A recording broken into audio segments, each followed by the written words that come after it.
సినీ ప్రపంచం. నేను మీ హేమమాలిని. మరి ఇవాల్టి సినీ ప్రపంచంలో ఏమేం అప్డేట్స్ ఉన్నాయో ఇప్పుడు చూసిద్దాం.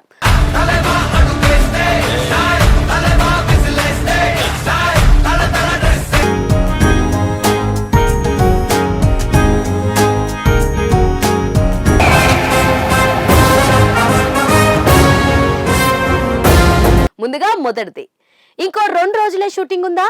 నిధి అగర్వాల్ ఇంకా ఏం చెప్పిందంటే ఆ వివరాలేంటో ఇప్పుడు చూసిద్దాం.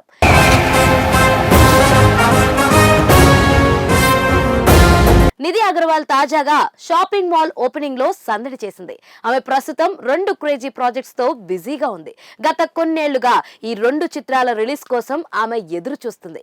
పవన్ కళ్యాణ్, హరిహర వీరమల్లు, రాజాసాబ్ల కోసం నిధి అగర్వాల్ ఎంతగానో వెయిట్ చేస్తుంది. ఆ చిత్రాలు ఆడియన్స్ ముందుకు ఎప్పుడు వస్తాయా అని అనుకుంటూ ఉంటుంది. అశోక్ గల్లా హీరో చిత్రం తర్వాత మళ్ళీ ఇంతవరకు నిధి అగర్వాల్ ఆడియన్స్ ముందుకు రాలేదనిపిస్తుంది. హరిహర వీరమల్లు షూట్ ఎప్పుడో ప్రారంభమైంది, కానీ ఆ చిత్రం అంతకంతకు వాయిదాలు పడుతూనే వచ్చింది. కరోనా వల్ల, పవన్ కళ్యాణ్ రాజకీయాల వల్ల అది వాయిదాలు పడుతూనే వచ్చింది. ఒక్క పార్ట్ కాస్త 2 పార్టులుగా అయ్యాయి.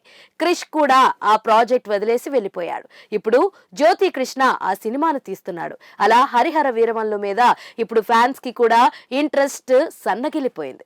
ఇప్పుడు పవన్ కళ్యాణ్ ఈ మూవీకే డేట్లు కేటాయించాడు. అయితే నిధి అగర్వాల్ చెప్పిన విషయాలు ఇప్పుడు వైరల్ అవుతున్నాయి. ఇంకో 2 రోజులే షూటింగ్ ఉందని చెప్పింది. మరి ఆ 2 రోజుల కోసమే పవన్ కళ్యాణ్ ఇన్ని రోజులు డేట్లు ఇవ్వకుండా ఆలస్యం చేశాడా అని అనుకుంటున్నారు. నిధి అగర్వాల్ నెక్స్ట్ ఇయర్ హరిహర వీరమల్లు, రాజాసాబ్ అంటూ ఆడియన్స్ ముందుకి రాబోతుంది. ఇదే విషయాన్ని తాజాగా నిధి అగర్వాల్ చెప్పింది. వచ్చే ఏడాది 2 చిత్రాలు రాబోతున్నాయని, ఇప్పుడు హరిహర వీరమల్లు షూటింగ్ చేస్తున్నానని, ఇంకో 2 రోజులు షూటింగ్ మాత్రమే బ్యాలెన్స్ ఉందని, త్వరలోనే పాట కూడా రాబోతుందని హింట్ ఇచ్చేసింది. ఖచ్చితంగా చెప్పిన టైంకే అంటే మార్చ్ 28కే సినిమా రిలీజ్ అవుతుందని నిధి అగర్వాల్ చెప్పింది. ఇక నిధి అగర్వాల్ మేక్ ఓవర్ కూడా అందరినీ ఆకట్టుకుంటుంది.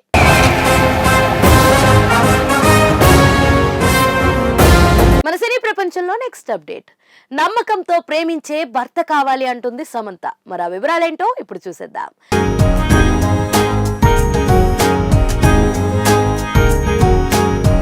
ఇటీవలే సిటీడెల్ హనీ బనీ వెబ్ సిరీస్ తో పలకరించిన సమంత ప్రస్తుతం తుంబాడ్ సృష్టికర్తల రక్త్ బ్రహ్మాండలో నటిస్తున్న సంగతి తెలిసిందే. ప్రస్తుతం షూటింగ్ జరుగుతుంది. కొత్తగా తెలుగు, హిందీలో ఎలాంటి కమిట్మెంట్లు ఇవ్వని శామ్ తాజాగా ఇన్స్టాలో షేర్ చేసిన ఓ స్టోరీ ఆసక్తికరంగా ఉంది. కన్య, మకర, మిథున రాశులకు సంబంధించి కొన్ని ఫలాలను పోస్ట్ చేయడం అభిమానుల మధ్య చర్చకు దారితీస్తుంది. మామూలుగా ఎవరికైనా ఒకటే రాశి ఉంటుంది.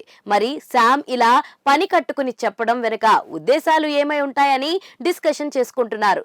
ముందు తనేమందో చూద్దాం. 2025 నుంచి ఏం ఆశించవచ్చు? చాలా బిజీగా ఉండే ఏడాది. నువ్వన్న వృత్తిలో అభివృద్ధితో పాటు మరింత ఆదాయం, నీకు నివాళ్లకు ఆర్థిక స్థిరత్వం, చాలా నమ్మకమైన ప్రేమించే భాగస్వామి, రాబోయే సంవత్సరంలో అనుకున్న పెద్ద గోల్స్ సాధించడం, సంపాదన పెరిగే ఇతర వ్యాపకాలు, వేరే చోటికి వెళ్ళడానికి అవకాశం, మెరుగైన మానసిక శారీరక ఆరోగ్యం, తల్లి తండ్రి కాబోయే భాగ్యం. కావాలనుకుంటే గొప్పే, ఒకవేళ వద్దనుకుంటే జాగ్రత్త సుమి. చూసారుగా, ఇది సమంత ఇచ్చిన లిస్ట్. వీటిలో చాలా మట్టుకు తనతో మ్యాచ్ అవుతాయి, కానీ చివరిది మాత్రమే ఏంటబ్బా అని ఆలోచించేలా ఉంది.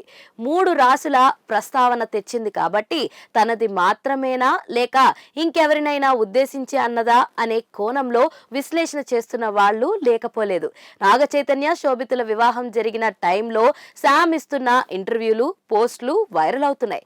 ఆ మధ్య వరుణ్ ధావన్ తో మాట్లాడుతూ ఎక్స్ కి ఖర్చు పెట్టిన కానుకలకు చాలా డబ్బులైందని చెప్పడం మీడియా రూపంలో చక్కర్లు కొడుతుంది. ఇప్పుడు ఈ రాసుల ప్రస్తావన తీసుకొచ్చి ఇంకో టాపిక్ ఇచ్చింది. ఇదంతా ఓకే, కానీ ఇంతకీ సమంత గతంలో ప్రకటించిన మా ఇంటి బంగారం షూటింగ్ ఎప్పుడు ప్రారంభమవుతుందో, ఎవరెవరు ఉంటారో మాత్రం చెప్పడం లేదు.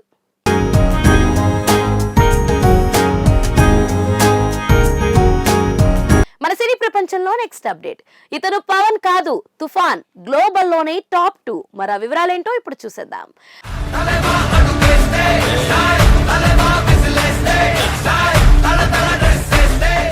ప్రపంచంలో ఏదైనా వెతకాలన్నా, ఎవరి గురించైనా తెలుసుకోవాలన్నా అందరూ వాడేది గూగుల్ ఒక్కటే. సర్చ్ ఇంజిన్లు ఎన్ని ఉన్నా దీనికన్నా ఆదరణ ముందు ఏదైనా దిగదుడిపే. ఇంకా చెప్పాలంటే రోటీ కపడా మకాన్ లాగా సెల్ ఫోన్లో గూగుల్ అంత ముఖ్యమైన భాగ్యమైందన్నట్లు సగటు మనిషి జీవితంలో మరి అలాంటి చోటు ఎవరి గురించి జనాలు ఎక్కువగా వెతికారనే ఆసక్తి అందరిలోనూ ఉంటుంది.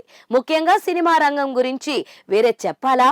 దీనికి సమాధానంగా ప్రతి ఏడాది మోస్ట్ సర్చ్ యాక్టర్స్ లిస్ట్ ని ఈ సంస్థ ప్రతి ఏడాది విడుదల చేస్తుంది. 2024కు సంబంధించి జాబితా బయటికి వచ్చింది. అగ్రస్థానాన్ని కాట్ విలియమ్స్ అధిష్ఠించగా రెండో ప్లేస్ ని పవన్ కళ్యాణ్ దక్కించుకున్నాడు. జనసేన పార్టీ అధ్యక్షుడిగా కోట్లాది ఫాలోయింగ్ ఉన్న పవర్ స్టార్ గా ఎన్డీఏ కూటమి అధికారంలోకి వచ్చేందుకు విశ్లేషంగా కృషి చేసిన నాయకుడిగా పవన్ ఇమేజ్ ఈ సంవత్సరం అమాంతం పెరిగిపోయింది. ఉప ముఖ్యమంత్రి అయ్యాక ఆయన చేస్తున్న పనులతో పాటు ఓజీ మీద పెరుగుతున్న క్రేజ్ ఏదో ఒక సందర్భంలో తన గురించి వెతికేలా చేస్తుంది. పవన్ తర్వాత ఆడమ్ బాడ్రీ, ఏలియా పున్నెల్ తదితరులు ఉన్నారు. బుల్లితెర సెన్సేషన్ హీనా ఖాన్ 5వ ర్యాంకులో ఉండడం గమనార్హం. వీళ్ళు కాకుండా కైరాన్, కుల్కిన్, చెరస్, హువార్ట్, నిమ్రాత్ కౌర్, పూనం పాండే, రాధికా మర్చెంట్ టాప్ 10 లిస్ట్ లో ఉన్నారు. ఏది ఏమైనా పవన్ కు ఇది ఒక రకంగా గొప్ప ఘనతే. ఎందుకంటే మార్కెట్ పరంగా ఎంతో పైనున్న విజయ్, ప్రభాస్, రజనీకాంత్, షారుఖ్ ఖాన్ లాంటి వాళ్లను కాదని జనాలు పవన్ కళ్యాణ్ గురించి సెర్చ్ చేయడం అంటే విశేషమేగా. ప్రస్తుతం హరిహర వీరమల్లు పూర్తి చేసే పనిలో ఉన్న పవన్ తర్వాత ఓజీ బ్యాలెన్స్ కి గుమ్మడికాయ కొట్టేస్తారు. మహారాష్ట్ర ఎన్నికల ప్రచారంలోనూ పవన్ యాక్టివ్ గా పాల్గొనడం అక్కడ బీజేపీ కూటమి గెలుపులో ప్రభావం చూపిస్తుందనే విశ్లేషణలు చాలా వచ్చాయి.